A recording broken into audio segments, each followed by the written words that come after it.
All right, y'all. Welcome to another edition of RSG One Mic. So we got a special edition here. We're gonna do this NBA draft preview, and I'm excited to have one of our cornerstones of the RSG. You know, you know, we don't like to get into that Mount Rushmore stuff because that gets into some cultural appropriation. We ain't really trying to do all that right now. We just gonna say he's one of the cornerstones of what we got to do, and we're glad he's in the building. My man Marcus, the game changer. What's up, man? How you doing? What's up, man? Glad y'all tapped me up or woke me up. I was sitting in the back sleeping on the couch. They tapped me, said, "Hey, man, get up. Got some work for you. I'm here." Yeah, we know you're trying to build a dynasty over there. So we gonna try. You like that old G cat at ESPN. We only bring you in for special assignments. You don't build the brand, so we just bring you in. We bring you in for them special assignments to keep it going, to make sure we remind folks of what you bring to the table, and then we let you go back to build that other stuff you trying to build at the same time. And then I got my man, Shy Times. Only both these cats are from Shy, from the original Shy. I South give that to Side. him. Yes, Give it sir. to it there. For But sure. my man, see doing, man. First week on the job over there. Doing well, man. Obviously miss all y'all in Wisconsin, but I ain't that far away, so we'll get together. And yeah, great new position for me personally, and yeah, great to have Marcus, game changer. Hear his knowledge. Like I said, he's the special guy we bring in every few months. Just keep it going. Give us that knowledge, and then step back. Give us that knowledge, and step back. So happy my Southside brothers on here. Yeah, looking forward to definitely us rapping about NBA draft. So interesting. Yeah. So. And the youngin will be coming. He'll be joining us in a minute. He's probably getting off the field, coaching up some linemen, future NFL prospects. So we gonna let him do what he do. He gonna come in and join us and make it happen. And I'm your man, Devon Wilson, D. Wills. I just try to orchestrate this thing from behind the scenes. I'm Midwest up. I'm representing the heart of the country. This is where I come from, and it's good to be here. We always try to give you that perspective.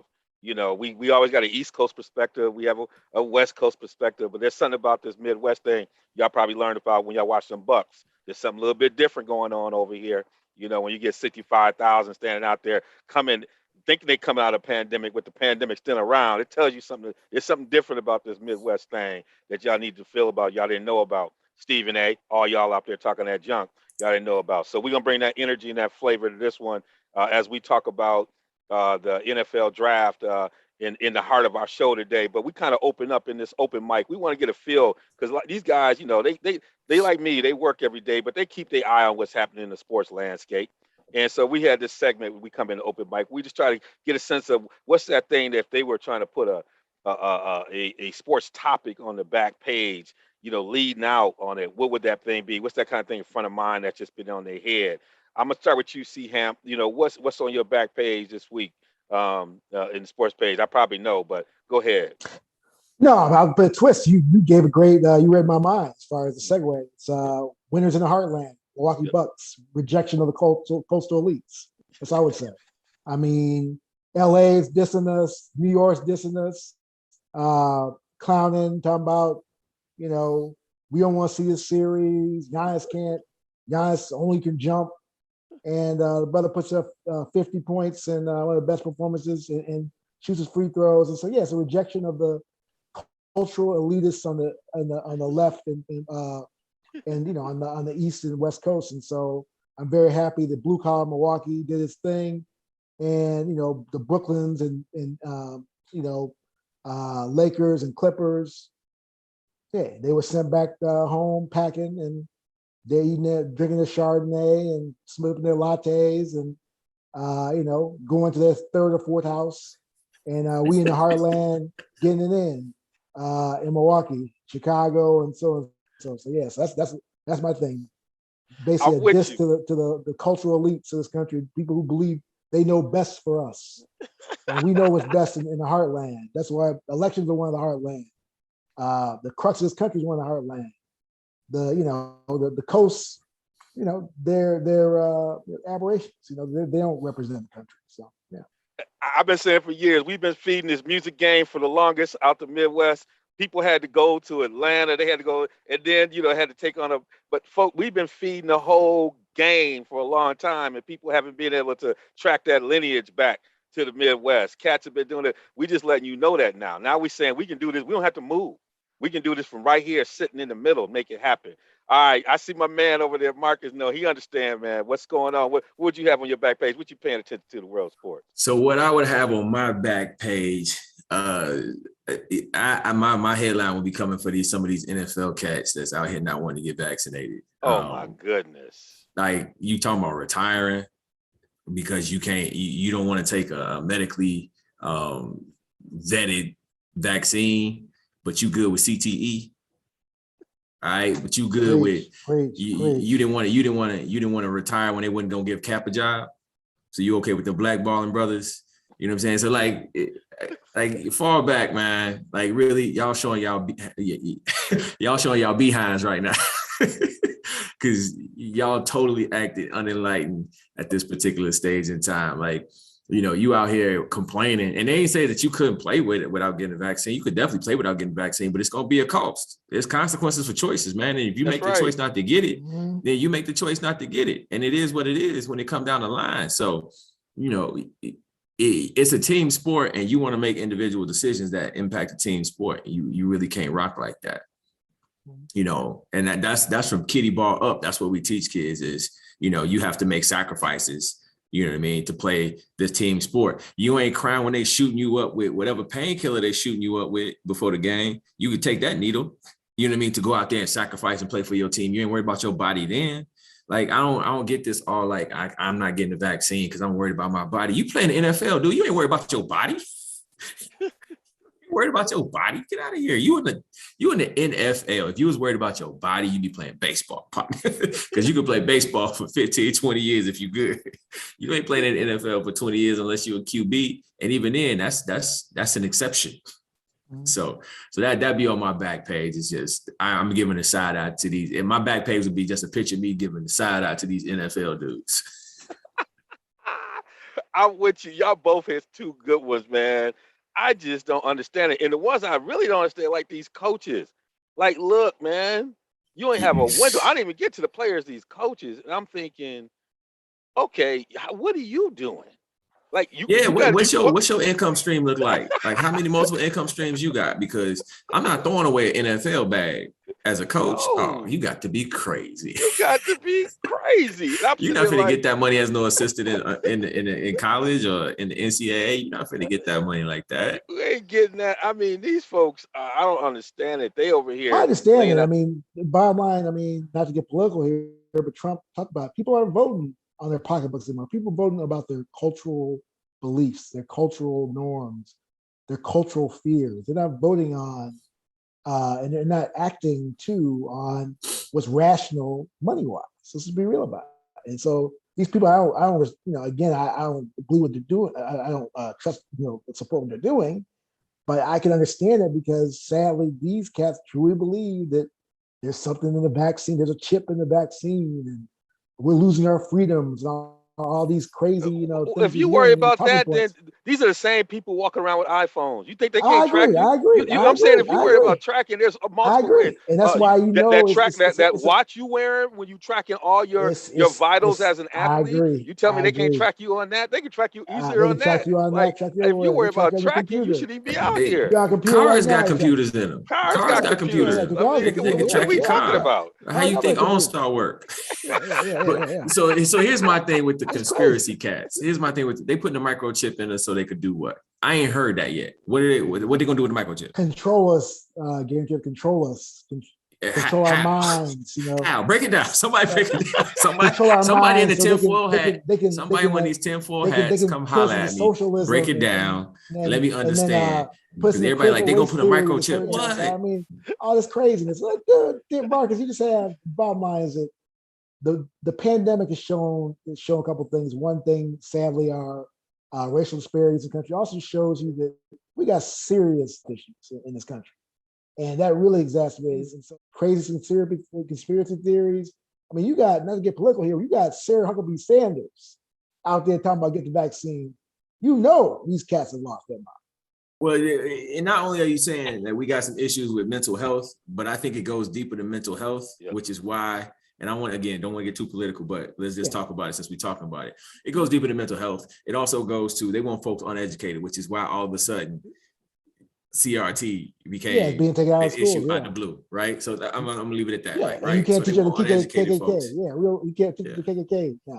Yeah, and people got to understand who's pushing this agenda, and so there are consequences for your action. Like I'm saying, you're free to do whatever you do, but I'm just saying that somebody is a concerned citizen for you saying, don't put no money on the table. Like there are very few people who can throw that kind of money back, and when you are, these are the same people who talk about sacrifices. And in a number of these cases, you got people they got families and everything else. And you talk about sacrifices. And so you can't sacrifice enough to support your family in long term with a shot. Like there's a lot of people who still don't take the flu shot. I understand that. But if they get sick, they ain't gonna complain. Right. And if so it's one of these things that you can't, if you decide to do that and you don't want to go deal with all the protocols, then and you're gonna put your teammates in jeopardy. Your freedom goes as far as my nose and my skin and my health. Like if you can do it in a bubble, I'm not getting mad at you. But if we're gonna be in the locker room, you're gonna be coaching me at my position. You're not only putting yourself at risk, you're putting me at risk, my mother, my grandmother, or grandmother who might be living with me in my household. Like when people talk about being, American and all these things, it means how are we taking care of our fellow citizens? And so if you look through that lens, you're not just thinking about yourself. You're not thinking about if you're a coach, the players, their families who are living with them, all these things that coaches usually know about their position players. Like if you're a really good position coach, you know everything about your position players. You really get to know them. Y'all sit in the office, y'all talk about stuff. And so you would do something that might put their family in jeopardy. Like that's the piece that just throws me left for all the reasons I think Carl put out. But to the end that you can let that drive you and you go walk away from a position and work and something that you love.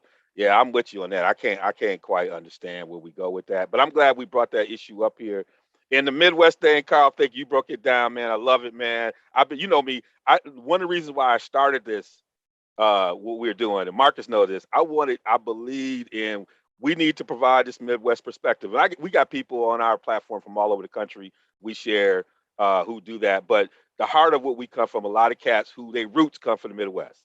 And Midwest has always been part of the movement, but don't always get the recognition in the brand. So I appreciate you bringing that piece to it because I think folks sleep on a lot of these communities in the Midwest and the stuff that's happening, and it's up to us to bring it out. So thank you, Carl, for putting that on there. I lived in Cali I got contacts in Cali. Yep. I lived on the East Coast. But my late father's sisters lived. I would go to New York every year. And I was just like, what? And Chicago's better. So. I mean, I know y'all love Ludacris down there and everything, but I believe he's from Chicago.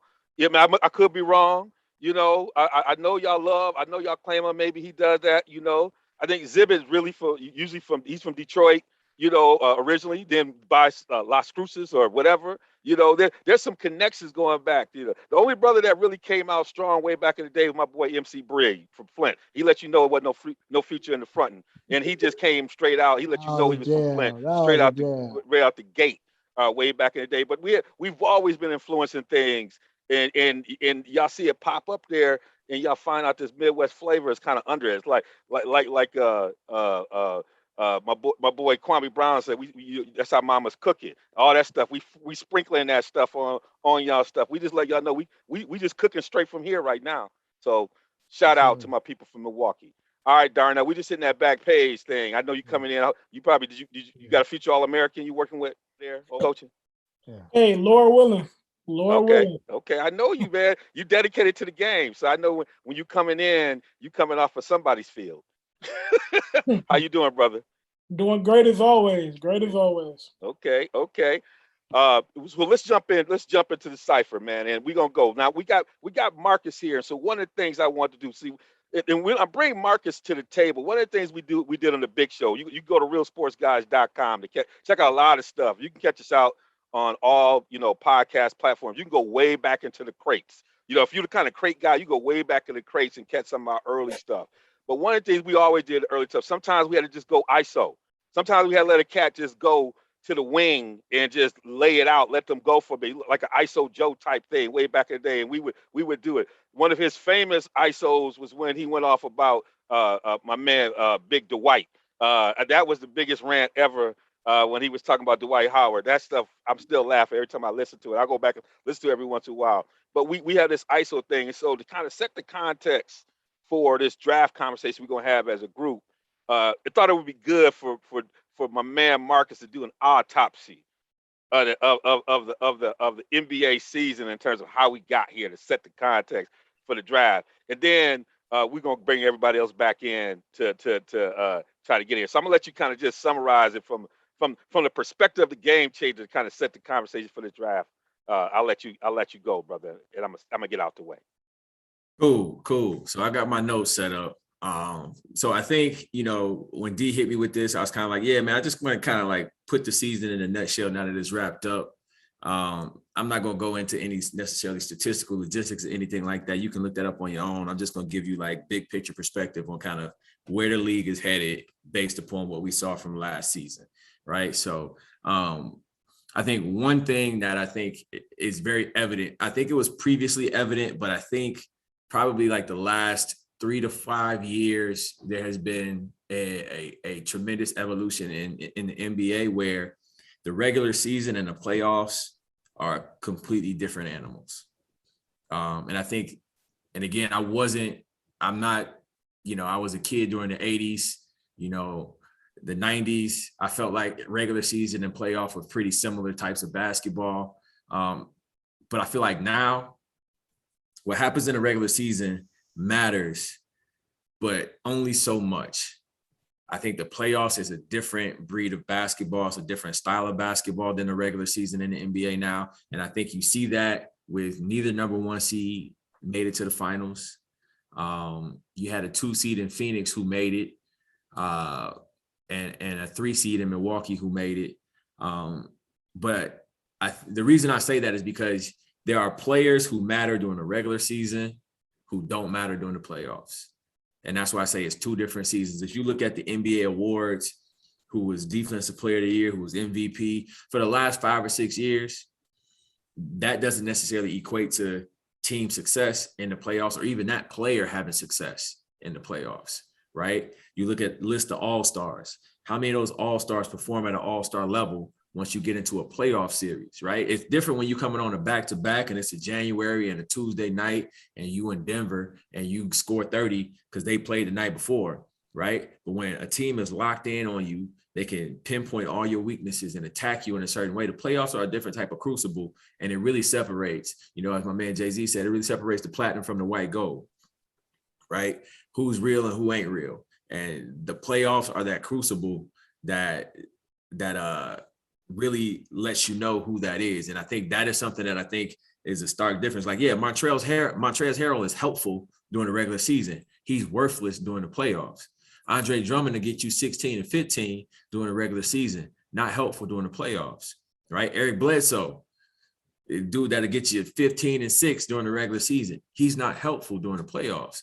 Ben Simmons, they give you 15, 8 and 8 during the regular season, not helpful during the playoffs, right? So there's certain guys who I think as we start to look at who stars are, I'm always looking at, is that dude going to be worth anything in the playoffs? And if not, he's not a star in my opinion. He's not worth whatever you finna pay him. He ain't worth it, and you should keep your bread.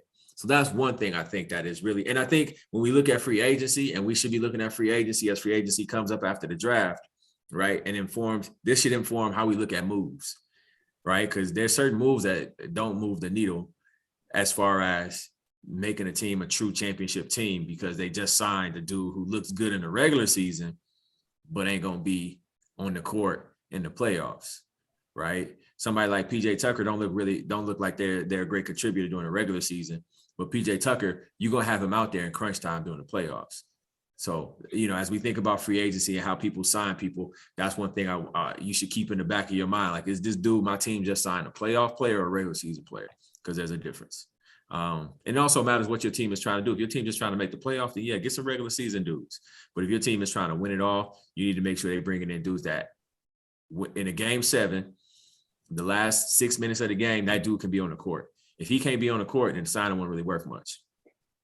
Couple other things. I don't think we will have a repeat champion. As much as I appreciate what the Bucks did, I think everybody in the world needs to put some respect on Giannis's name.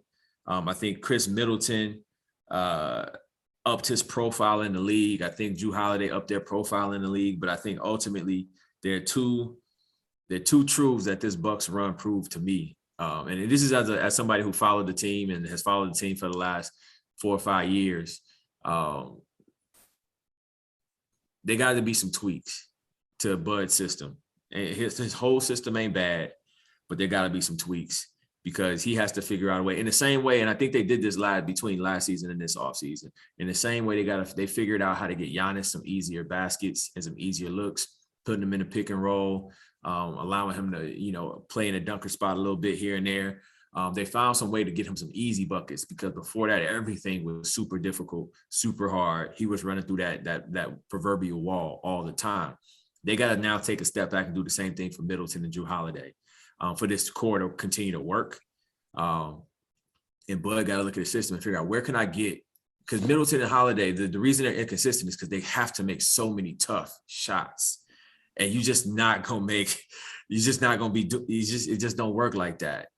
If you can do that, then you're a different level of player. And they're very good players, but I don't think they're the level of player that can live off of the tough shots that they have to make to be effective in this system. And so I think that's one thing. And if they can figure that out, then I think they can get some more consistency out of those two. And they may have a shot to repeat. But if they don't figure that out, those two are going to continue to be inconsistent offensively. Holiday and Middleton both bring, I think, a consistent effort defensively. But offensively, they're going to be inconsistent. And that inconsistency could hurt them and probably will hurt them as they continue to try to repeat next year. I still think the Suns got a good shot of coming out of the West again next year. Denver will not be with that. They won't have Jamal Murray probably for most of the year. Kawhi Leonard is probably going to be on the shelf for most of the year. Anthony Davis is going to get hurt at some point next year. I mean, it's just going to happen. So I mean, like, I don't see things changing too much in the West. I anticipate that the Suns might have a chance of coming back. Again, their health is going to be, they were very healthy this year, but I think the run that they had is going to, and it's something you got to go through. It's going to expose, they need another big man. They might need one more perimeter type of playmaker, a bigger wing type, or at least another kind of a combo 4 or 5 defender type who can go against the Anthony Davis or a Giannis in a playoff series. I think that's something that needs to be looked at for them to get back. The play-in was a great idea.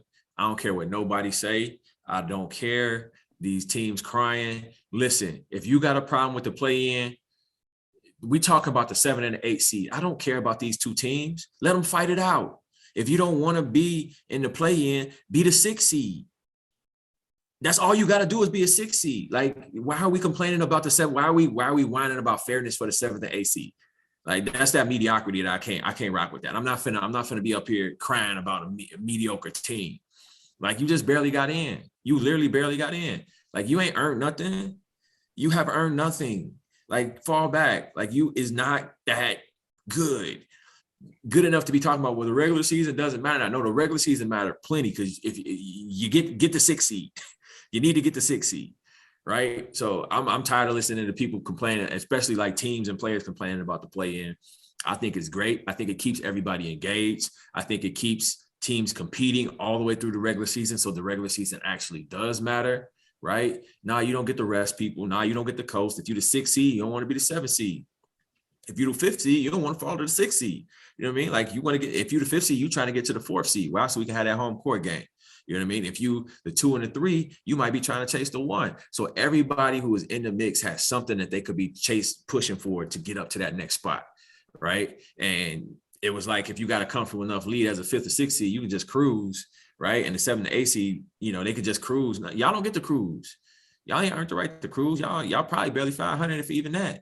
So I'm all for the play-in. I think it need to remain as is. That does not need to be a trigger if you're up by so many games in the standings. Fool, you still a 7th seed. You ain't that good. I don't care how many games up you are on the 8th, the 9th, the 10th seed. You the 7th seed. nobody cares. You're going out in the first round anyway. Like if you're good, earn your way in, period. Other thing about the Bucks, Giannis, we have to all take a step back.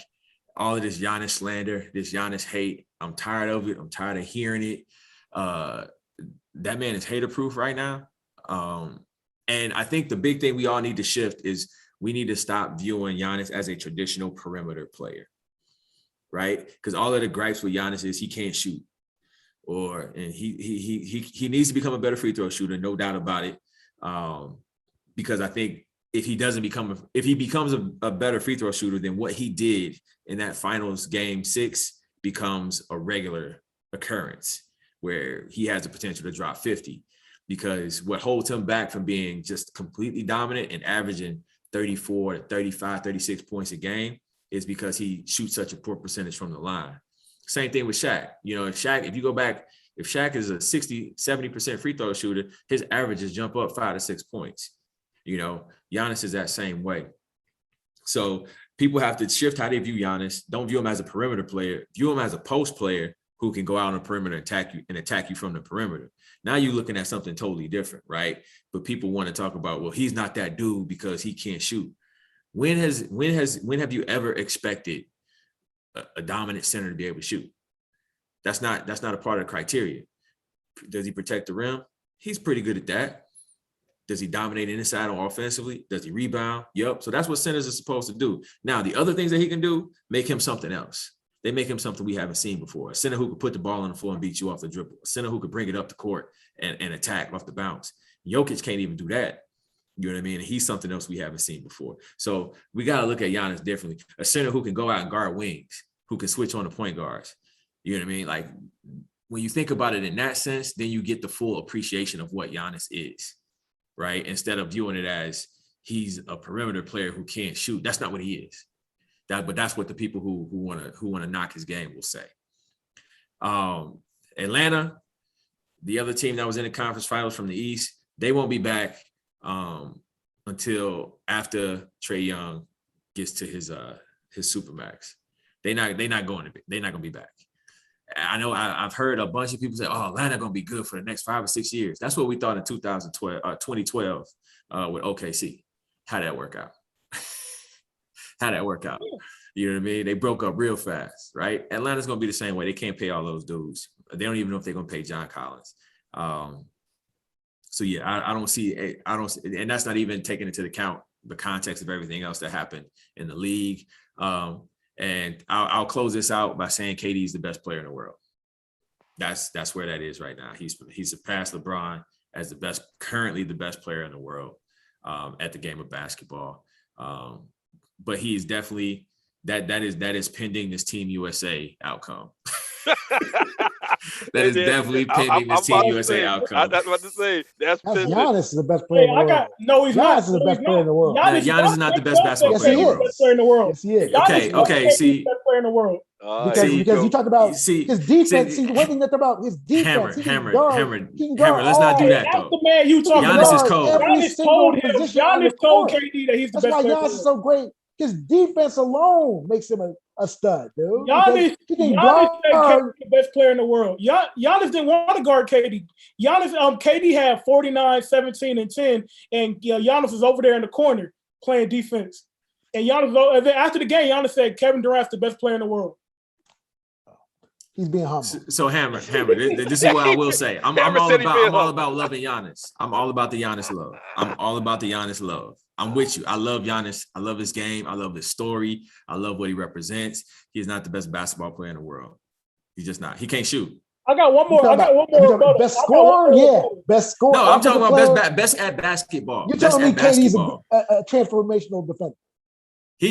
When he was healthy, he was. Yes. He ain't right now. I would say this. So Marcus, I think you made the point that I think the game 6, I'm going back to your point that you made earlier. I think game 6 gives you a sense of where Giannis could be the best in the world. I think what challenges Giannis, and this is where I get back to the shooting thing, you can't be bad at two things, shooting and free throws. Now, if Giannis corrects that free throws like he's had in in Game 6, that becomes a consistent pattern, meaning that he ain't got to shoot 17 of 19. But if he's shooting like in the 70%, he's really got that up. Then I think Giannis controls the game in ways that nobody else in the world can control. This is what I'll say. This is what I'll say. The key is, can you trust him on the free throw line? Like, he has to solve one of those two problems. He has to, because his mid range is not bad, but the free throws have to be consistent for them to be able to, for him to be totally unstoppable. So this is the other thing that I'll say, and this is and Giannis has gotten better at it, right? Yeah. He improved throughout the playoffs at this particular thing. His ability to read the court and also understand situational basketball was atrocious up until the finals. Yes. Up until the finals, Giannis' basketball IQ was definitely not where it needed to be considered the greatest player in the world. Now, it has improved. Giannis is only 26. Giannis is on trajectory to possibly become the best player in the world. He is not. I'm not ready to crown a 26-year-old that yet. And I would say that the thing that helped him become that was the fact he got hurt. Because if you talk to him, he said he sat back and watched the team play on the court when both drew, and he realized how good his team was without him. I think that injury helped him to see the game in a way that allowed for him to play the way he needed to play in the finals. He realized he had to tweak some things in order to get the team. So you're right. I think that if he can build on this in the next season, to me, it's the free throws and it's that. Right, it's shot selection. It's shot selection, and knowing when you got to give it up to get it back.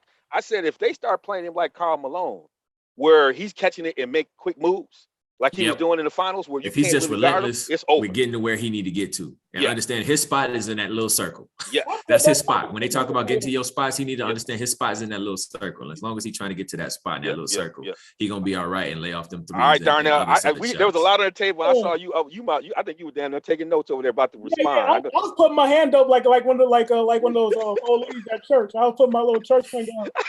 We forgot one team.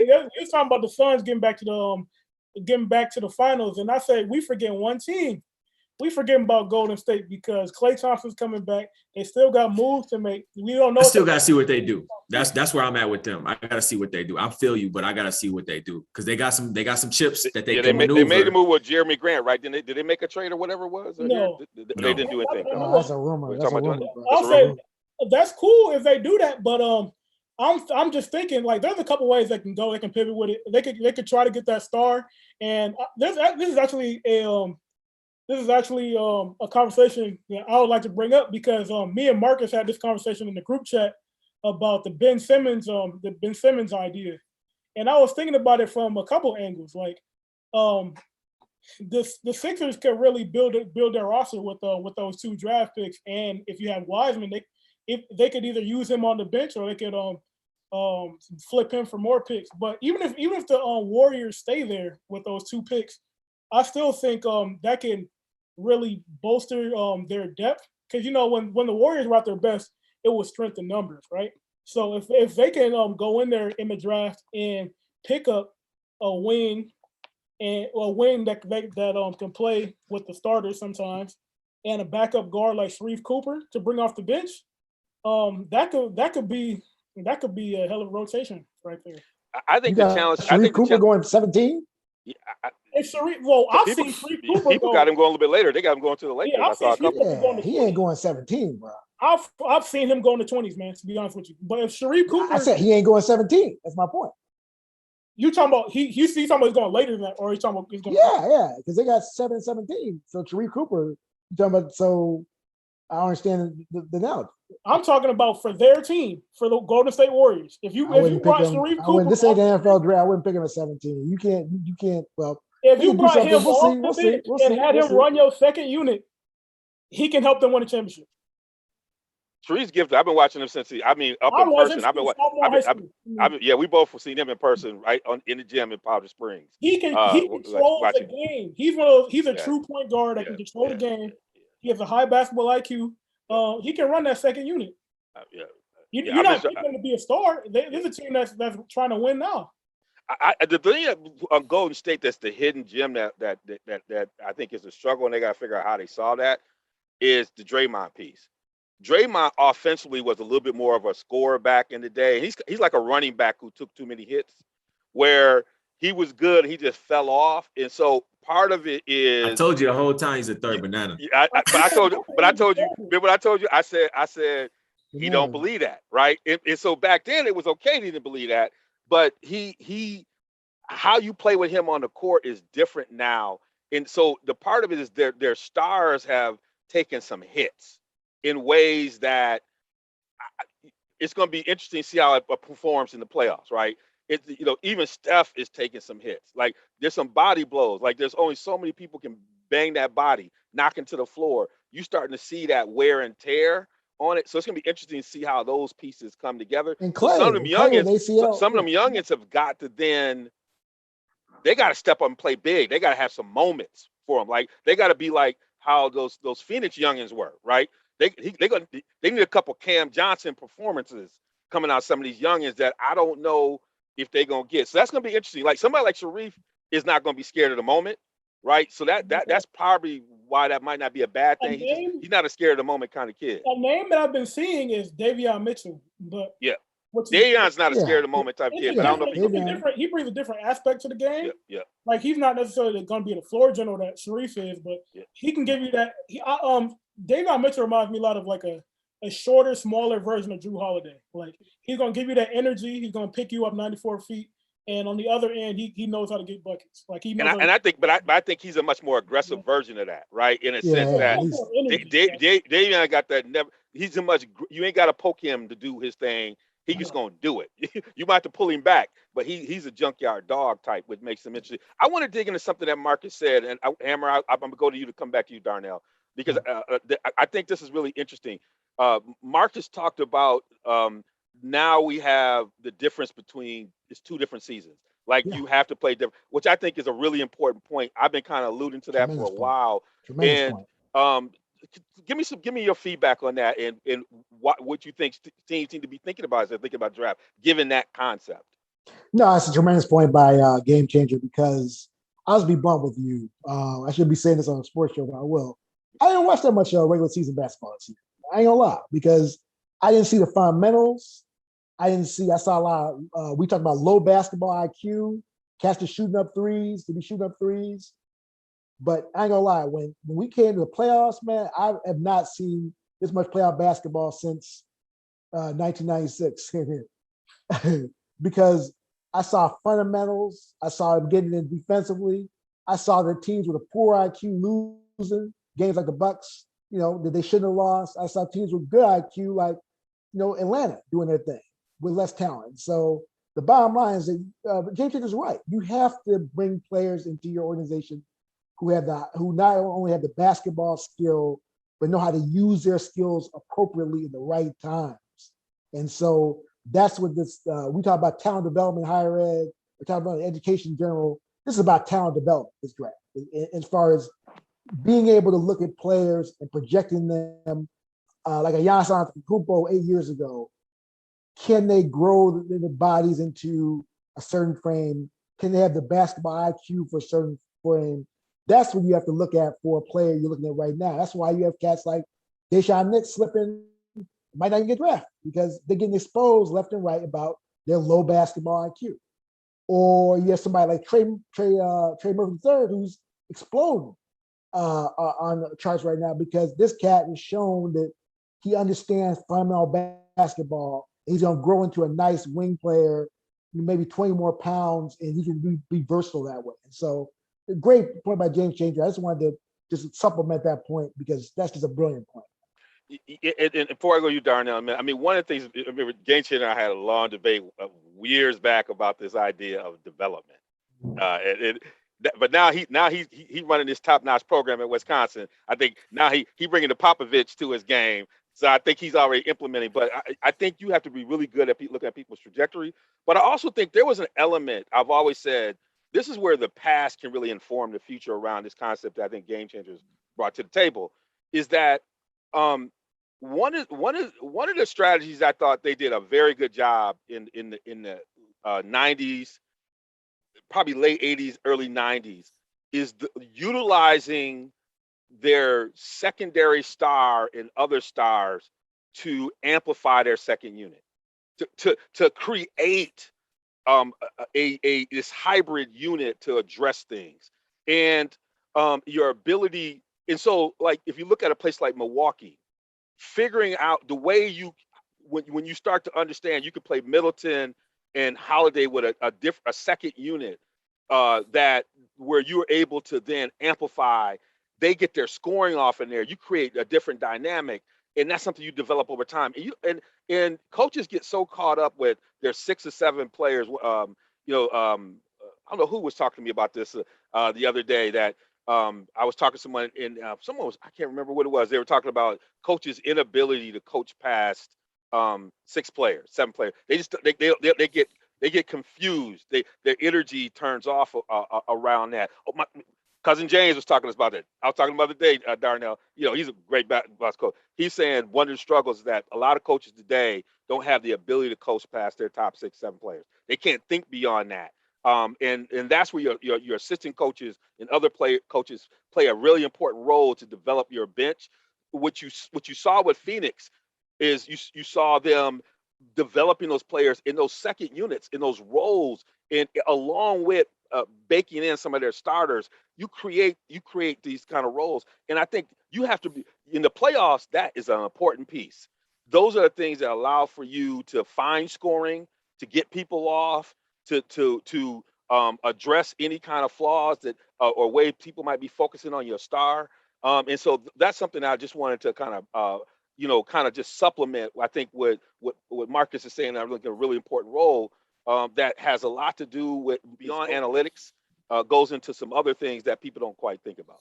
I know Marcus is going to jump in, but Darnell, I don't know if you want to say it. Let me jump right back to you, Marcus. Darnell, I don't know if you have anything, Jeff. Oh, Marcus, you going to get it? Yeah, I can jump in. So I was going to piggyback off that because I think you're spot on. Like, good coaches during the regular season are experimenting with different kinds of lineups, because I think it's both of those things, right? So I always look at, when I'm looking at an NBA team, like, who are the 6 or 7 dudes that you're going to play in a game 7 of a conference final?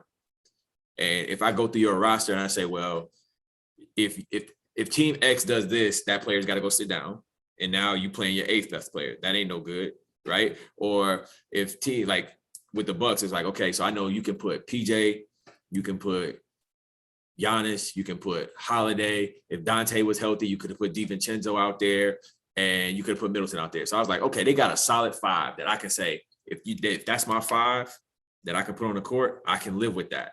When you look at your team as a GM or whatever, you got to look at, okay, so which 5 players, which 6 players am I playing in a game 7 of a conference finals game to get to the finals, right? And if you go through that, and that group can't guard the pick and roll, that group can't rebound, that group can't shoot, then your roster is flawed, right? That's where in the regular season, you got to look at developing those other guys to fill in the gaps of that 5 to 7 dudes, right? Okay, so you Darnell brought up Golden State. If Golden State keep number 7 and number 14, and this kind of segues into our draft conversation, Davion Mitchell's a great pick. And then number 7 and 14. And then honestly, if I'm them, I take Trey Murphy. And it's funny, Hank brought him up. Why? Because that's a 6'9" dude who can shoot threes, stretch the floor. You're going to need that in the playoffs. Hopefully he can defend well enough where you can keep him on the court. But that's what they got to do at that point. They got to look at guys who can pull from, or who can shoot and pull a 3 from deep, right? Davion can be a guy that you sick on, a Dame Lillard or whoever you need to as you're coming through the ranks of the playoffs. They still need, because I don't know if you can task Clay with that after Achilles and an ACL. They still need a dominant wing defender. And that's the one thing. And I don't think Draymond can do that. I think Draymond can do that in stretches, but I don't think he can do that for 35, 40 minutes like he used to be able to. So I think that's where, when you talk about Golden State, where I think if they use those picks, those are the type of guys you got to use that pick on. And then you got to develop those dudes in those roles over the course of the season so that they fill out that 5 to 7 dudes that you like. I'm rolling with these dudes because they give me the flexibility to play different ways. They give me the flexibility to play different ways on defense. They give me the flexibility to play different ways on offense. If you don't have that flexibility, then you're locked in like Utah. They always got to play Rudy. And because they always got to play Rudy, they're going to be limited in what they can do when you get to a 7-game series, right? The Bucks were able to get PJ, which allowed them to play Giannis at the 5, and they developed Bobby Portis throughout the season in his role, which also allowed them to play Giannis at the 5, so that when it came time for Brook to go sit down, which was eventually going to happen, and we all knew that that was going to happen at some point, Lopez was going to go have to sit down, they were able to keep plugging away, and they had some pieces and some options that they could go to. And that's what you have to do when you're building your team, is you got to look at my 5 to 7 best players, all right? Now, which of these dudes is a regular season player, and it's not going to be as helpful as they are in the regular season during the playoffs, and how can I supplement that with development throughout the season? This has been good. So we got this thing hot, heated, and everything else. So we set in this context. So when we get into this conversation about the draft here, we're catching into this. And so one of the things I want to really kind of, a lot of times people like you get into these draft conversations, and all of a sudden you find yourself talking about the top 3 or 4 picks and all that stuff we all might know. And so I want to switch it up a little bit and maybe frame this differently. This first question: which players do you think their stock is rising? Right? You feel like, between the last time we saw them, we're getting close to this draft. You feel like these cats' stock is rising, and why? Let me start with you, Darnell. Then I'll go to Hamp and come back over the game chain. I got one, especially guys who watch the draft combine. His name's getting a lot of buzz, but Bones Highland. I saw this video. This man, ECU. Yeah, he shot 40 out of 44 from 3, shooting the cover off the ball.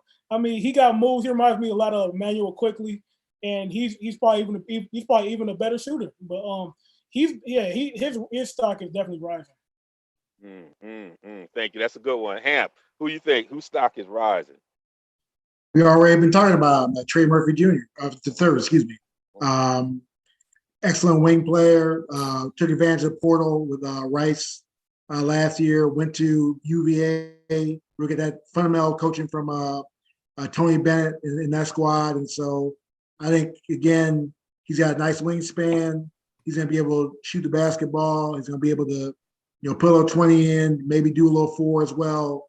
As Game Changer said, his one weakness has got to improve, which I think will improve, is defense. I mean, defense is about, these are top athletes. Cats, they can play defense. It matters about if you put your heart into playing defense. I mean, you can do some of the stuff that these cats can do. You can play defense. So he can do that. And so I definitely think that I think he's going to GSW at 14. It's a great pick. I see there's number 7. I don't understand Kuminga, but he's a nice prospect. But I don't think again they want to win right now. I don't think Kuminga's the type of player you want to win right now with. So he's the Patrick Williams of this draft. Johnson. He is, and that's why I think. But that's why he doesn't fit with GSW. I think he would fit if the Bulls didn't trade with their pick. He fit with the Bulls, but he doesn't. So the bottom line is that I think Patrick Williams is another perfect example of somebody exploded through the draft process last year. So Game changer. Who folks that you think their stocks rising? I got a couple. So first, Scotty Barnes. Yeah. Like Scotty Barnes was viewed as, so everybody and I've been following this draft from the beginning. Everybody talked about this draft at the beginning as a 5-player draft. We talked about Cade Cunningham, Jalen Green, Evan Mobley, Jalen Suggs, and Kuminga. That was the talk at the beginning. After the G League experience, Kuminga kind of fell out of that group, and they were saying it was a 4-player draft. Now everybody's talking about his 5 players again. Scotty Barnes was always kind of like 6, 7, 8, 9 as far as the rankings at the beginning of the season. He's jumped up to being firmly entrenched as one of those top 5 guys, and one of those top 5 guys who has all-star potential out of this draft. And that wasn't the case 2 months ago with Scotty Barnes. Another dude, and this is a dude that I peeped, and again, I don't watch a ton of college basketball just because I don't like it, especially when arenas are empty. Like, it's dope. College basketball is dope when you got people in the stands, but when arenas are empty like they were this year, it's not that fun. But I did catch some West Virginia games, and a kid that kept jumping out at me was Miles McBride. Yeah. And I always wondered, because I wasn't hearing any sort of draft talk about him during the regular season, as far as like where he wasn't even in like most first round mocks. He has gotten to the point where he's in the low 20s. I think he could be a player that is a steal. When I watched him play, I was like, why isn't this kid getting talked about more? Can talk about now. He makes clutch shots. He defends his butt off. He's only 20. And he makes shots that honestly he may not get to take his first couple years in the league, but he has that mid-range game that stars have, where he can get into the middle area and create a bucket. And a lot of young guys want to come in with that game, but again, it's like 10 dudes in the world who get to take those shots. He profiles as a dude who might be able to become one of those guys one day. I don't know anything about him personally, his work ethic or anything like that, because I also feel like that's also tremendously plays a huge part in who makes it and who doesn't. The last dude I was going to talk about, Bones. I've been on Bones all year because I'm a VCU dude. I follow VCU, and Bones I saw Bones play like 3 times, and I was like, that dude is going to be a sleeper in the pros. Like, he's a dude that's going, if his defense comes around, because he's got a slight frame, he's a dude that could stick. He'll probably at least get off of his rookie contract, even if his defense doesn't come around, because he can score. He just has to get to the right situation. I've seen some mocks of him going to the Bucks. I don't know if that's a great pick for the Bucks, because I don't think that's what they need. I think they need another a guy I would love to see the Bucks take is Jeremiah Earl Robinson from Villanova. I think he'd be a good fit with what the Bucks need, another big, especially if we lose Bobby. Y'all coming out the gate hitting them. I love it. Y'all love it. I just love just steering this thing and listen. Y'all got me over here like I need to take some notes over here. Listen to this stuff. I love it. Whose stock is falling? Ooh, I got this. Now this is there you go. I see you ready, Youngin. Go. Whose stock is falling, Darnell? Man, I got 2 of them. My first one is disappointing because this is a guy we thought was going to come to Michigan, but he ended up going to Texas. His name's Greg Brown. Greg Brown, 6'9". He stole mine. 6'9" wing, super athletic. If you watch Greg Brown's high school highlight tape, it's the best high school tape I've ever seen in my life. This dude was like Michael Jordan meets Benji Wilson, whatever you said. When you watch Texas, like he floats a lot. You don't see him really being involved. You don't see him really trying to take over a game, even though he's very talented. And I'm gonna read you something that a scout wrote. A scout wrote about Greg Brown, 6'9" forward from Texas. He's sexy, but I just can't tell you what he does. He shoots threes or he dunks. That's it. No skill, no feel for the game. His interview was very disappointing. If he buys into being defensive-minded and using his athleticism as a shot blocker, he could wind up having a place in our league. He gets too caught up in being a wing. He rebounds a little bit. I guess he goes second round, but there's a lot of buyer beware with him. You've got to have a really strong assistant or a player development guy to work with him. He's a guy I think he has Oklahoma City Thunder written all over him. Like Oklahoma City, they have a knack for drafting these guys every year. Just these long athletic wings, which we don't know what they do, but we just know they long and they can jump. And that's the OKC blueprint. My number 2 guy, this one hurts. Jared Butler.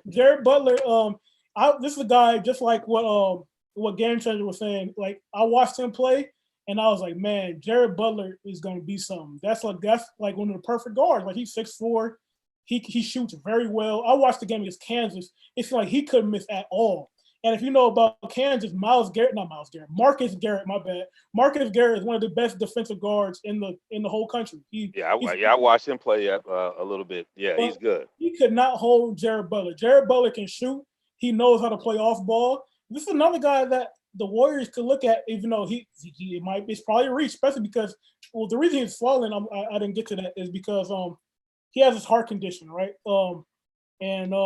It's been managed. He's been able to play the last couple of years, but it came up during the health screening, and they had to hold him back from workouts so they can get it squared away.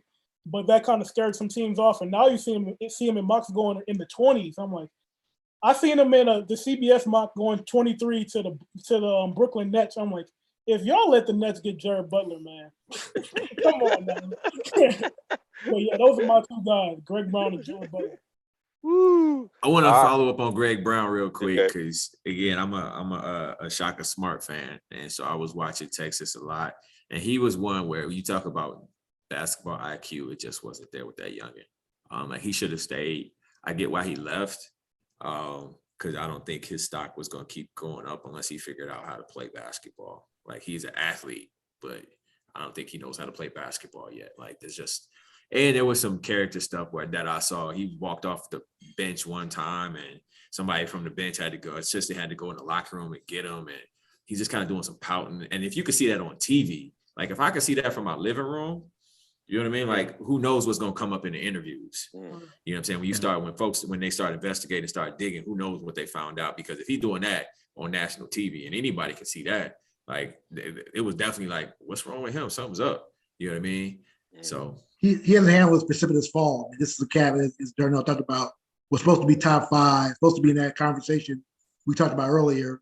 And he just was an absolute abject failure last year for Shaka. And one reason why Shaka is in Marquette right now. It's real talk. So, that's where he was my, Darnell, but great minds think alike, I gotta say. So, but yeah, I'll just piggyback on the Ray Brown thing. He's slipping every day. He's slipping, man. He's hoping the draft comes sooner or later. Yeah. So. Y'all got any other ones that I think are slipping? Oh, I got some. Go ahead. Go Marcus. Let Carl go. Go Carl. Go ahead. Go Carl. Okay. I already talked about Daisha Mix. This is a cat that went to Ignite. I give him credit. Slim down. Come out of high school. Try to get in the G League, but again, just in the combine really hurt this young man. So really badly, and especially against NBA level defenders. So the main thing is that he just did not. He's not performing the way they thought he would. Coming out, they thought Ignite would help him, and it's hurt him really badly. So he's a guy along with Greg Brown. Just let's say disappointments were much highly touted, projected a year ago, who are going to really be second rounders come draft night. Yeah, Daisha Nix is the anti-Greg Brown. He is not an explosive athlete at all. He reminds me a lot of remember Kyrie Irving's cousin, Isaiah Briscoe. Yeah. That's what he. Yeah, Isaiah Briscoe. Yeah. Well, I was comparing him as far as they're slipping the draft. I was comparing there. No. I'm not. Okay. I was just making that comparison. That. Okay. Yeah, never mind. I was just making that. Yeah, no, I thought you were saying it because you'll call me when I say something. No. You're right. You're right. Yeah. I'll just. I appreciate that too. Yeah. Well, what's interesting about it is that going into that situation is designed to prepare you for this combine situation. Every day you're working. So when you don't show up in the combine ready to go, given that you were in a situation to understand what these folks are looking for every day in practice. Like you have people working with you every day on the kinds of things that it should just be normal by the time you get to the combine. So that becomes even bigger red flag. And that's the dangerous part about this, that, you lose out on when you're in this space where you should be preparing. And when you don't, man, people can make a lot of judgments about where you are, because you should be coming to that combine clicking, because you know the expectations, because you've been doing it every day. With NBA folks, it's not like you were not. So, all right, man, come on, Marcus, who you got? So I got a couple. First, Zaire Williams. That's another one. I'm glad you put that up there. He just fell off. Go ahead. He was another one who was like right there after that top 5. Yeah, when you talking about the 5-player draft, I was saying like Zaire Williams was in that conversation. I remember him being. He was right there. He was right there in that conversation, and right now he's in the mid to low 20s. After his first year at Stanford, he'll go. I mean, I'm biased. He's Stanford. When you talk about OKC, he's the type of dude that OKC takes, and then they look really great. He's also the type of dude that Denver takes. Also, Denver Nuggets. They take him, they grow him. After you, like, what was everybody thinking? This dude was a top 6 prospect going into the season. He had a terrible year at Stanford. Now, and everybody was out on him. The other dude who was also in the mix in that top 6-7 range, Jalen Johnson from the crib. He's from here. Great family, great kid. Yeah, we know the family. There are some, I think if you don't know the family and you don't know him and you look at the situation, I think you're going to come away with a misrepresentation of who he is as a young man because he bounced around in high school. It didn't work at his high school in the Madison area. Then he went up to IMG. It didn't work there. Then he went to Nicolet up in Milwaukee. It then left there, went to IMG. He never played there, came back to Wisconsin, finished out, then went to Duke, and then didn't finish the season. So if you look at all of that, you're probably thinking there's some red flags. Again, I know this man's people. I know him. You know, I think he's a good kid. I never thought he was a top 5 pick though. Senior's a great father. Stacy's a great mother, great family. And the way we're dissing the young man too. I even hit his father up. It's real talk when Boeheim was blasting, he told him like, just stay in there. You're a great man, but Jalen's shot is not where I still think his shot. I think that's the ultimate thing. I think that's the ultimate thing. Is what position does he play? Yeah, what position does he play? But now he's in the 20s, which I think is lower than maybe. I've seen he's come get that leg ability. Well, that's the thing. That's the thing. His stock is super volatile, right? There's some people that still have him in the lottery. There's some people that are really down on him. He's too talented. They're not gonna let him out of the top 10. He's too talented. Yeah, I hope not. I'm pulling for that. I'm just saying what I'm seeing is a lot of volatility, and that volatility wasn't necessarily there, you know, when the season started before everything kind of fell off. But I think for him, what position he plays, I think are questions that people have. His shooting, he's got great vision, good feel. But is he a point forward? And if he is, what is that worth? Especially if he can't shoot. I mean, if he goes to a team with they're not gonna give him the ball at 6'9". They're not gonna give you the ball unless you're otherworldly with it. They're just not. They're gonna give it to they're gonna give it to somebody else, unless you can really do some really great stuff with it. And so yeah, he's another one who I've seen his stock kind of take a plummet from where it was to where it is now. So wow, I saw it come down. And come, that's why I go down, come back up. That's what I've seen basically. Because I saw you probably saw. I don't know if you saw Clutch had their little thing on TV or whatever. I don't know if you saw that. That was dope actually. But we'll see with Jalen. I just think he's so talented. I'm pulling for him, and I'm hoping he goes high. I'm hoping he goes high. So I'm looking forward to that. But that's just something that, and again, I think it's a misrepresentation. Just to kind of who he is as a person. So hopefully that all gets cleared up in the interview process and the investigation process and everything that people digging the background stuff that people do, and they can see where he come from and who he is, and you know, he goes where he needs to go. So. And this is the difference. This is the difference between cats who are going to do real homework and going to be lazy, right? These are the ones. You know, that's why people like OKC keep winning. Because they beat people on that laziness. They unpack a little bit of that, and they know they take those chances. Some folks play with scared money. So this is going to be an interesting one where you can probably get a steal if you do the homework and you have confidence in your own stuff. Go ahead. This is a quick question I got for everybody. Who's your top player in the draft? So in 5 years, who do you think is going to be the best player coming out of this class? Because I think people can be all over the place with this. And I always find it interesting to see what people think about this particular group. Because I think you could have literally a conversation about 5 to 6 dudes, 7 dudes that you could say, this is going to be the best player out of this class. So I'll just put out there, I think Jalen Green will be the best player come out of the draft when it's said and done. Well, it's funny because Jalen Green, like when they were growing up, like in high school, through the whole like AAU circuit and stuff like that, Jalen Green was number. It was always Jalen Green, then Cade Cunningham until like the last year. Then Cade Cunningham took the spot, but it's tough because like I love Cade Cunningham for his like versatility and stuff, like what he brings on the defensive end, like especially for the Pistons, like when the way we're building things. If our point guard is 6'8", that really opens up what we can do around that. But I'm a huge Jalen Suggs fan, to be honest. That's what I'm saying. I think Suggs. He's a winner. Yeah. And just the way he leads on the court, on both ends of the court, his playmaking ability.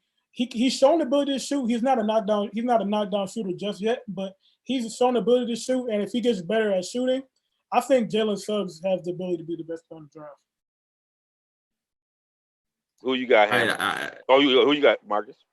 Hammer said Jalen Green. I got actually Evan Mobley. I look at him, and he's not as young, as the player I'm gonna compare him to was when he came out. But I see a little bit of Giannis. When you think about his ability to fill out physically and what he can do as far as being a 7-footer on the perimeter with his handle and his feel and his impact defensively.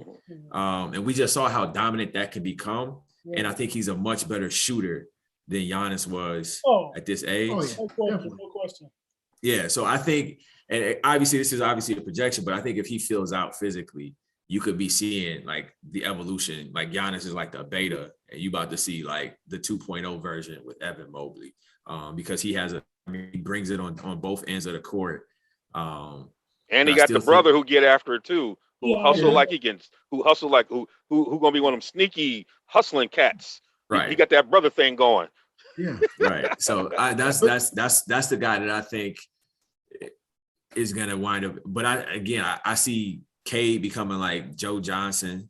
You know what I mean? Like I think you could see Cade becoming a Joe Johnson type of scorer.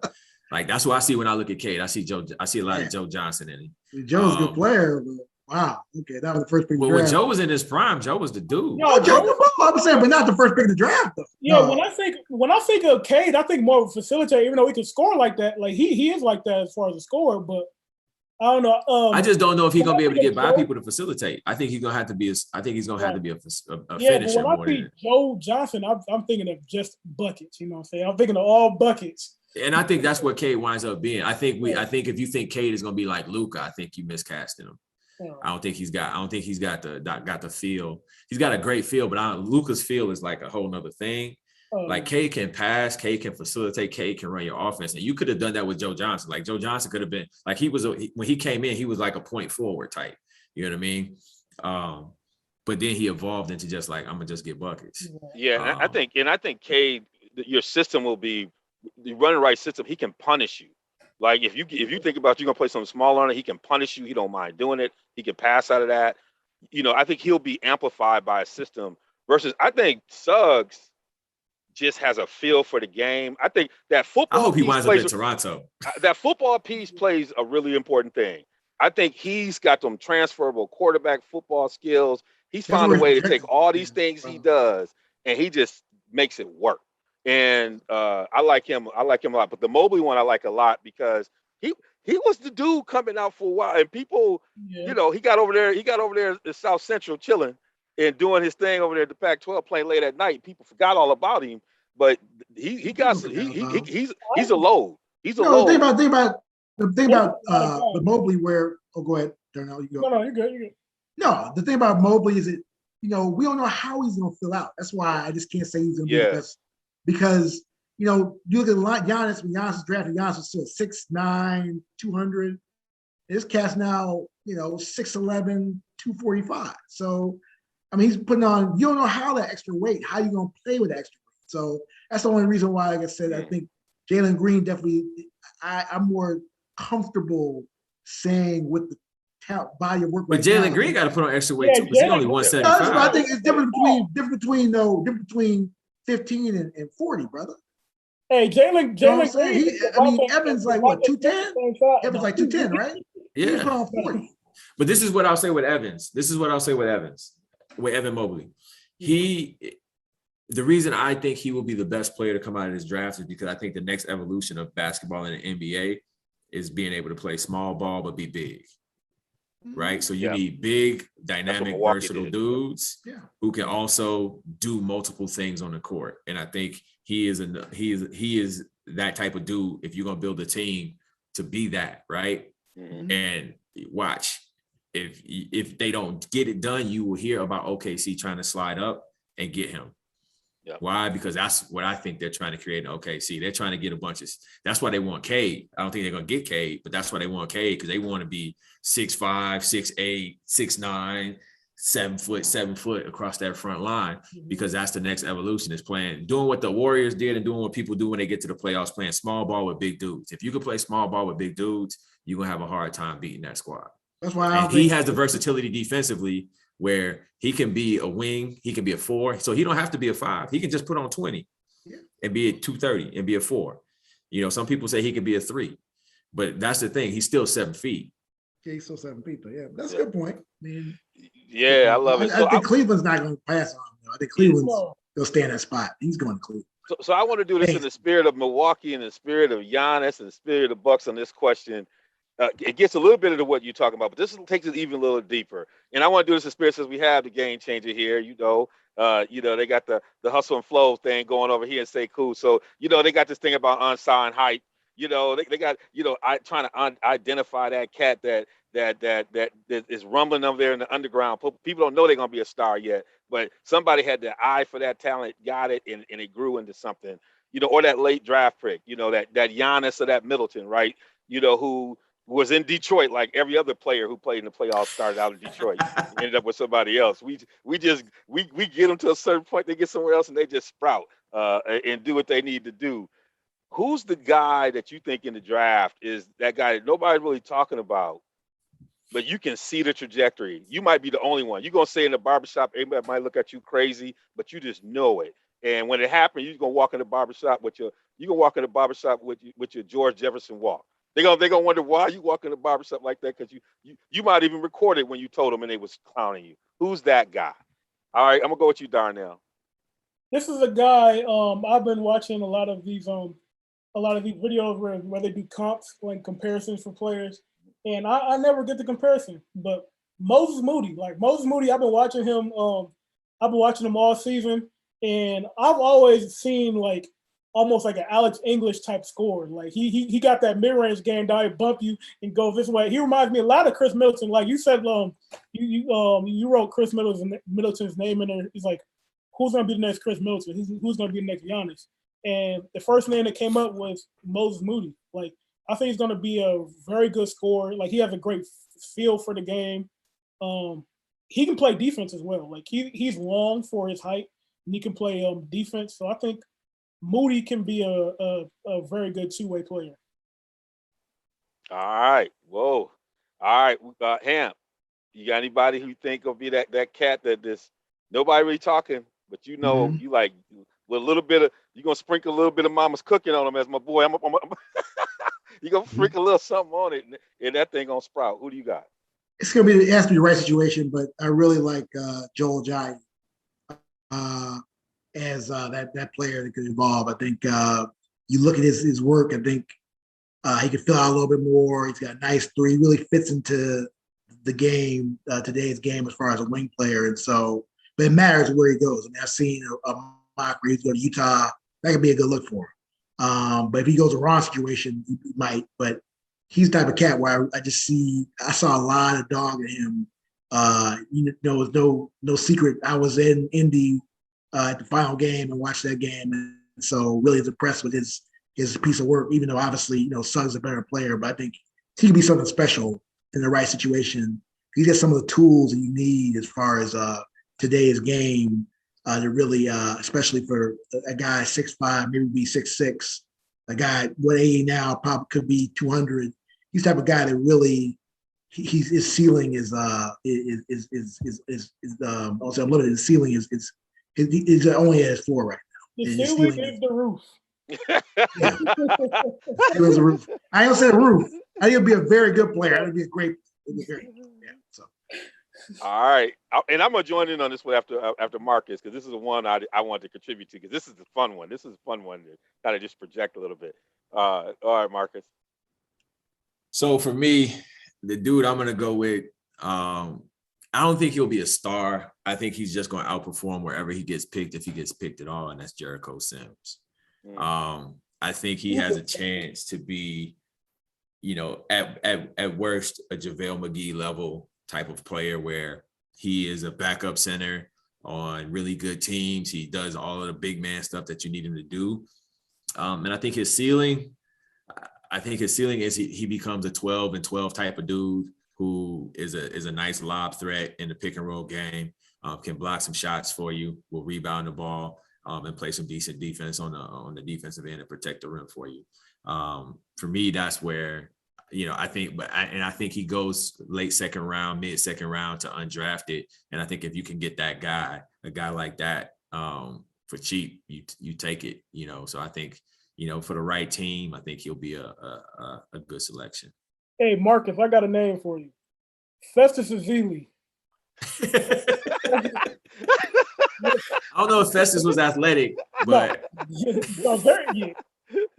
don't know if Festus was as athletic. But Festus, when Festus was right, he's athletic, but he's not that like. Yeah, Jericho Sims, he's almost hitting his head on the ring when he dunked. Yeah. I got one, and I just think the circumstances were crazy. There are a lot of high expectations. I just think he's gonna be a really good pro. He's gonna be in the right situation. He might push to another. This is one that I think Darnell is gonna be looking at me. He might be like, I can't believe you even said this guy's name, Aaron Henry. And in the reason why I say that, He's coming out. huh? He's coming out. He's coming out. Yep. I don't know. I don't know about this. So, and the reason why I say it is that you got to understand. I think it would in a couple of years back, he shot almost 40% from three. And if you look at what happened at Michigan State, you had Cash's brothers dying. A whole bunch of things was happening with that team. That team had a lot of stuff. Then you had a pandemic last year, and he was always this kind of player of the year kind of guy. But I think his skill set plays well in the league. I think because of all that stuff, he has a chance to get with a team. And he's the kind of guy, he's older. He's ready to play right now. I think, what is he, like 23 or something like that, 22, something like that. He's ready to play right now. So I think him. And then there's this other one. I just like him, and he going to be the new Avery Johnson, because I think that's a pathway he might end up taking. But he gets a Fred Van Fleet feel to me. Is Jose Alvarado from I think I got his name from Georgia Tech, point guard. You ever seen this kid play in his command? I've just, you have this kind of kid you watch, you fall in love with. Like, this is a junkyard dog type guy, and he may not get drafted. He might get pulled in as a free agent. He might have to take the Avery Johnson route and go play in Israel. And then, when you see him playing on a championship team, you kind of like what they did with Tucker. They kind of took all the routes he had to go to get there. But this is a kid that everybody talked about couldn't do nothing, and he just showed up and he plays. He's that cat is going to end up there. He's someone doing that. And then my last one, because I got a chance to watch him play it, he showed out here in the tournament, is what's his name, Johnny Juzang from UCLA. It's funny when you watch somebody play, then we all get caught up in all this other hype, and you look at a cat, he's just a straight baller. He can go get a shot anytime he wants to, and he plays for a coach who's demanding. If you've ever been around that UCL play, if you can't play no defense, you don't get on court. I was in Maui when the coach came into the thing and said trials have officially started. I think that's when Shaq's son transferred. One thing I want, Juzang go back to school. I'll say Juzang and Henry both. Yeah, he going back to school. Oh, he going back. Oh, I thought he was coming out. I thought he was coming back. He going back. I would say come out. I don't want to embarrass my brother, but yeah, he going back to school. Okay, I thought he was coming out. That's the one thing. He was on the cusp. I think Kenley, the Supreme Court got him back. Because he got that money. Well, then he's doing the right thing. He's going back to make that money. If I was him, I would go back to. That's the reason why they do it. I would go back and spend time on the campus. He did interview Eddie Katz talking about why he came back. And, okay, because I thought he was coming out. I would go back too and make that money at he was coming out, but he decided he I would have said he's the cat doing it. But if I'm him, I'm staying at home and making that money now, because if there's any way to make money, it's in LA on that campus. If you've been on it, he's another one. But the other two I like. I would tell you those are mine. All right, we got to end with Fool's Gold. Which player, GM or team, don't you trust? Who's that Fool's Gold? We'll start with you, Ham. BJ John, Boston.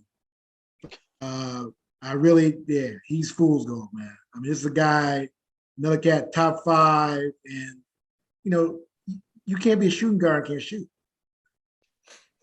I mean, that might sound like Yogi Berra, but I mean, I'm just breaking it down.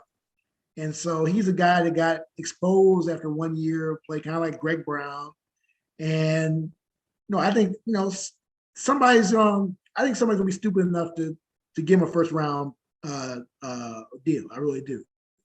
I think somebody will be stupid enough to watch. I think somebody, because they had a lot of tape on this cat. They're also gonna say pandemic, blah, blah. I think somebody's going to think they're the Matt Nagy of basketball, that I'm the savant. I know better than anybody else. And this guy, because he looks the part, but he didn't play the part last year. And I said, you shooting like 30% from three in college. Come on now.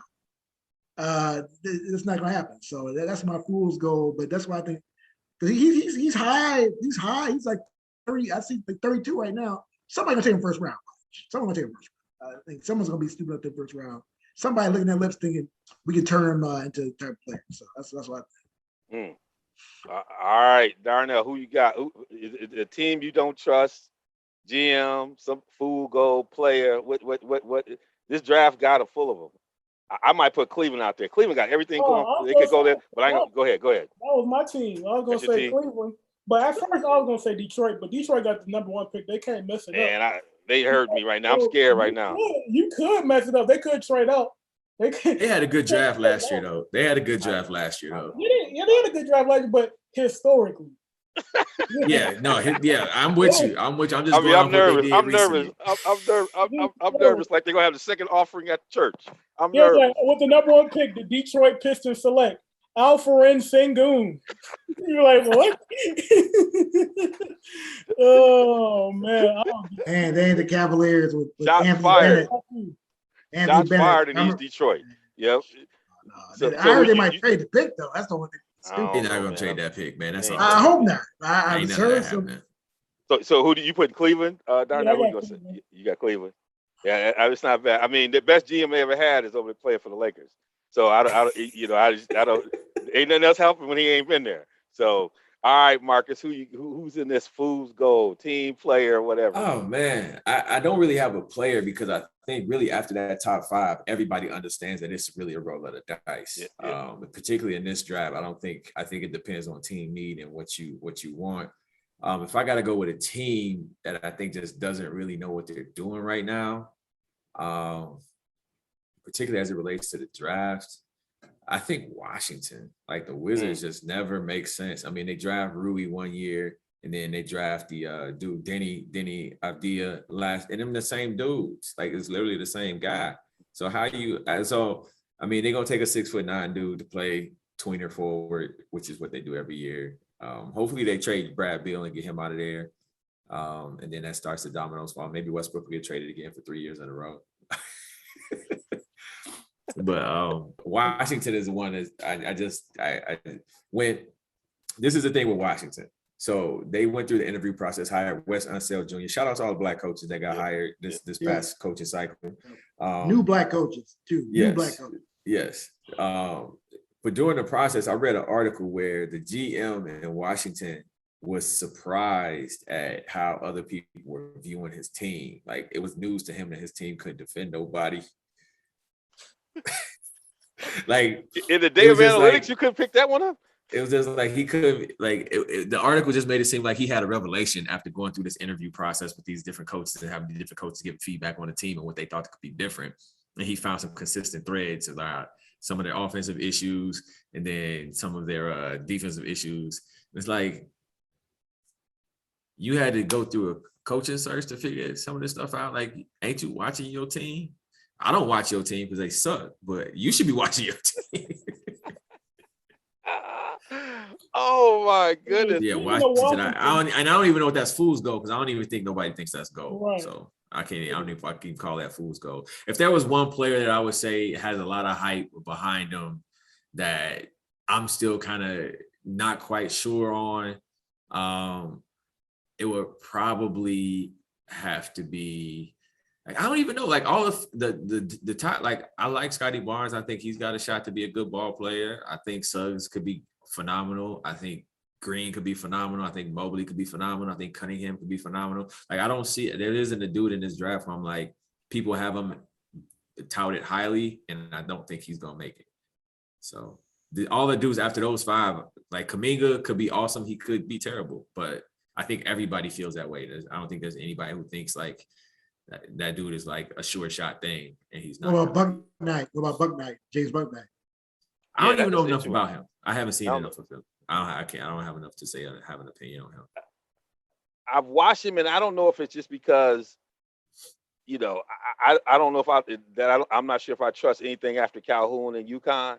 Right? I've been trying to figure that one out because I watch him. Everybody give him the hype, and it's hard for me to, Now you got a sense these Villanova cats, they come to the pros. They know how to play. They ready for that. You know, even though I had Jay on the can't trust list, we all had him. You know, Jay is Jay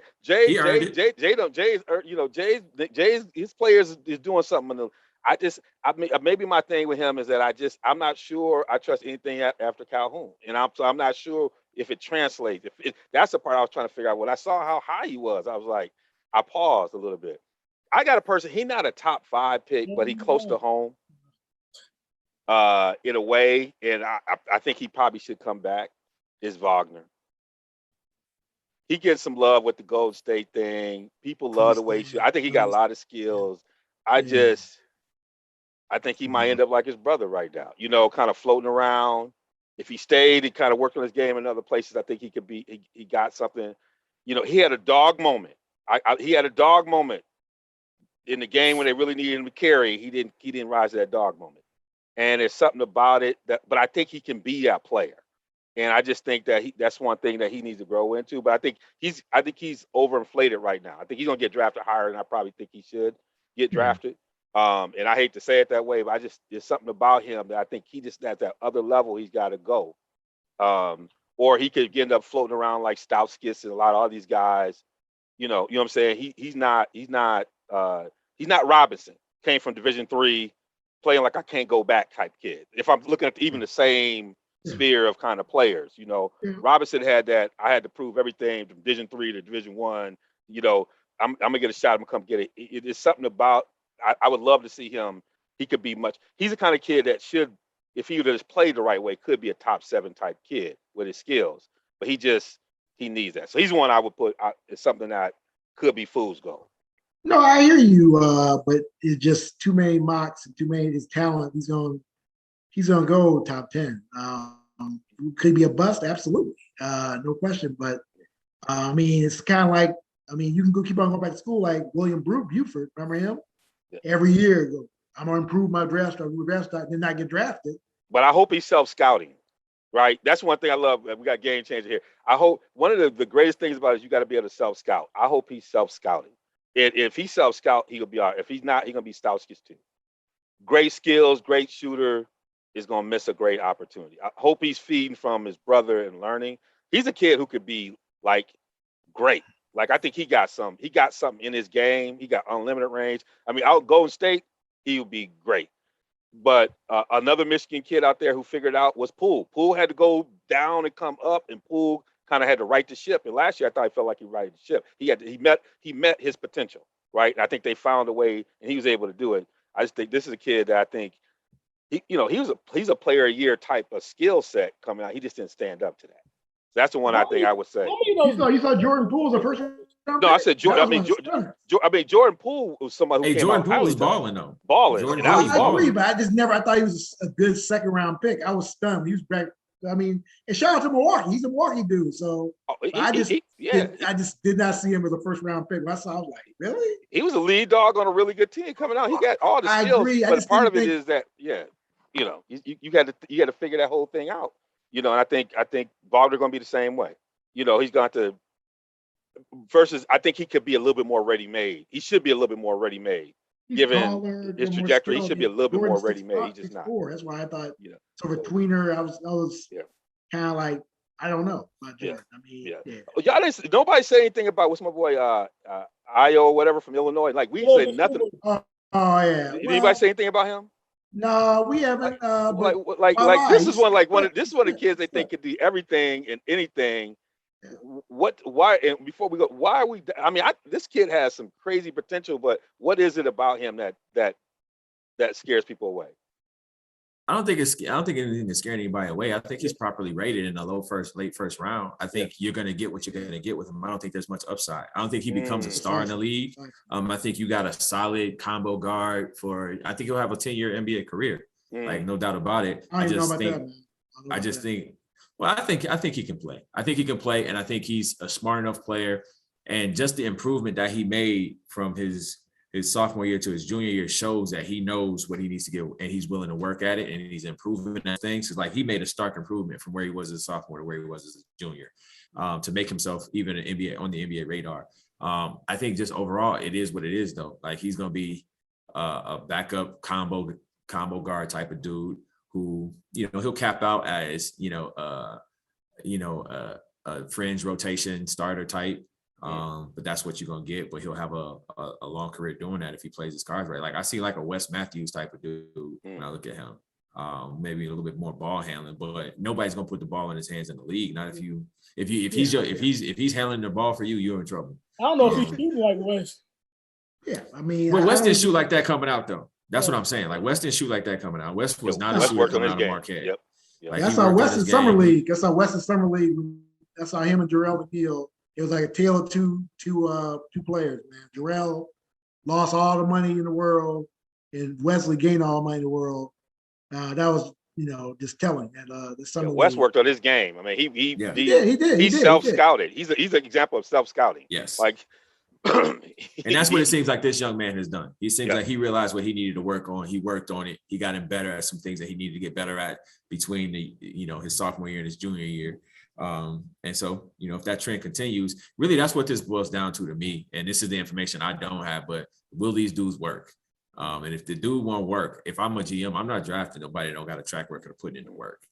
And that's the one thing that I do appreciate about the dudes that are at the top of the draft. All of them have a pretty extensive track record of being workers and putting in the work, from Jalen Green to Evan Mobley to Jalen Suggs to Cade Cunningham. None of them have some of that like laziness, like a Mike Beasley or somebody like that, who just is like, yeah, he's got all the talent in the world, but I don't know if he want it. All of these dudes seem to want it. So, and what I know about Ayo Dosunmu is he's going right. Yeah. Yeah, that's the problem. He lacks the athleticism.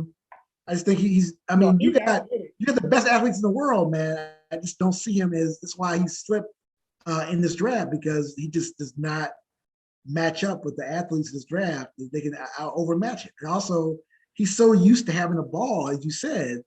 And how is he gonna acclimate to not having the ball in his hands like he did in Illinois? And I just see he's got to learn that he's not going to. You're right. If he's having the ball in your hands, you got a 76er, 973 ball on your hands. That's what you got.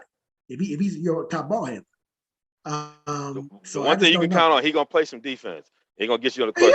Defense. You can't play there. There's a way to get him. He's interesting. The other person I want to look at is Tillie.